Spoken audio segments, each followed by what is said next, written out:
Hi, I'm Valerie Engelhart, and in this video, I'm just gonna paint a really quick, fun, colorful palm tree in watercolor.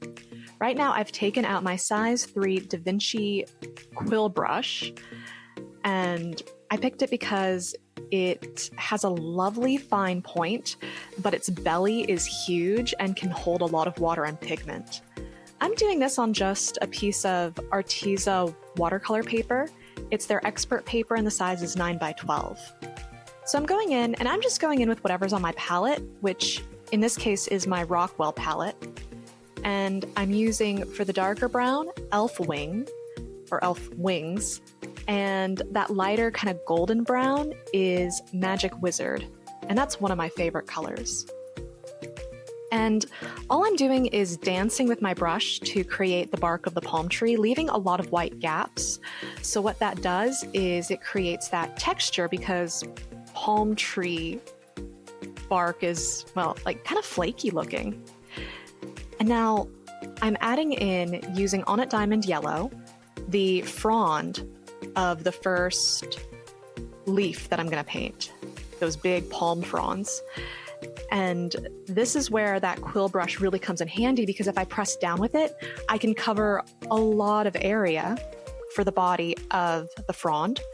And yet the point of it is so fine that as long as I use light pressure, I can get those fine little wispy lines to show the separations of the fronds. And notice where I'm holding my brush. I am holding it way at the end, and that allows me to nicely flick things. It allows me to keep my grip and therefore my painting very loose. Now, even though this green is beautiful because it separates into other colors, I want excitement. I want to have fun with this, so I'm going to start adding more colors to give it a little more like cohesion to the trunk. Yeah, that was the word I kept trying to find, was trunk of a tree. I'm adding in some of that elf wings and then adding in some pink. Now in this case, I actually pulled a different pink. I have a Daniel Smith pink called Opera Pink, and usually it's way too strong for me, just personal preference. But this is a tropical tree. I wanted warmth and bold and loud. It's funny how we can use something like loud for a color, but that pink would be it. And so just little dots of it.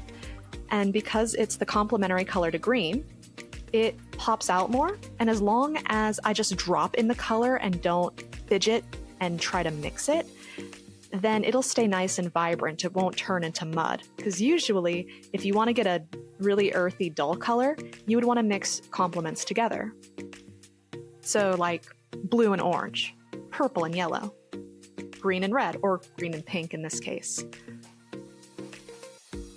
So I'm going in with a little bit of a darker color. This one's probably Limu Green Brown, which is a green. I don't quite understand all the color names, but that's okay, I don't have to. I just know I really like them and they're pretty. And just dancing with my brush, I just keep my grip nice and loose and make little jagged back and forth marks in the direction that these fronds would hang. And this is just a quick little painting. It's done in less than 10 minutes. So it's just a wonderful warm-up for getting yourself in the mood to paint. And that's one thing I would recommend, is if you're wanting to paint, but you're just, you don't know what to do, or you're just not quite motivated enough to start that big piece, grab a smaller piece of paper. And it can be an inexpensive piece of paper. Don't bother squeezing out paints. Do you have some paints in a palette or just sitting on a dish? Grab those. Grab those and have some fun. Or grab some colors you don't normally use and just, see what happens. Play around with your brush, make little flicking marks. Adding in some more pink now just because I am loving the vibrancy of this pink. And like I said earlier, I'm not usually into this color, but for this palm tree, it is perfect. All right, I did decide that I want a little more control, so I switched to a size 8 round brush. This one is by Silver Black Velvet, and I'm going in with a stronger mixture, or it's not even a mixture, that Elf Wing color. So all I have to do is dip my brush into the well, but I'm gonna pull out where it's more color, less water. And that's how you can get a darker value using the same paint. You add a lot of water, get a lighter value. Less water, deep dark value. Now, where the fronds meet is a lot darker, so I've grabbed Paliba Diamond Blue, which is a beautiful Pacific Ocean teal color. Think of like the tropics. It kind of looks like that, even though when it separates, there are some purple undertones. But it is my other favorite color. And even though a shadow usually wouldn't be quite that vibrant, I think even in the tropics, it doesn't matter. This is just a fun watercolor piece. I don't need to be exact. I don't need it to look realistic. I just need to enjoy it. Maybe even learn a thing or two. Wake up my wrist and my mind, and just maybe learn about the colors.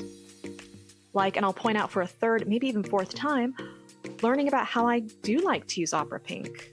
Just maybe not how I like to use my other pinks. Maybe it works best just dropping it into another color and leaving it be. But for shadows, you don't need them to be a dark gray color. Just pick a color that's darker. I mean, because a yellow is typically not going to work, especially on a surface that's already painted. But something like a blue, a purple, even a pink, or a really dark green could work. Ooh, one technique I've seen artists use with shadow is using a dark red. And that can look really interesting, and maybe I should try that sometime. I don't know, what do you think? What colors do you like to use for shadows? Anyway, right now I'm just running a thirsty brush through the frond to make that center stem piece. And here's the finished painting after it dried. So if you like this video, press that like button so I know to make more like it. And if you want to see more, subscribe, because I post videos every Monday and Thursday. Thanks so much for watching. I'll see you next time. Bye!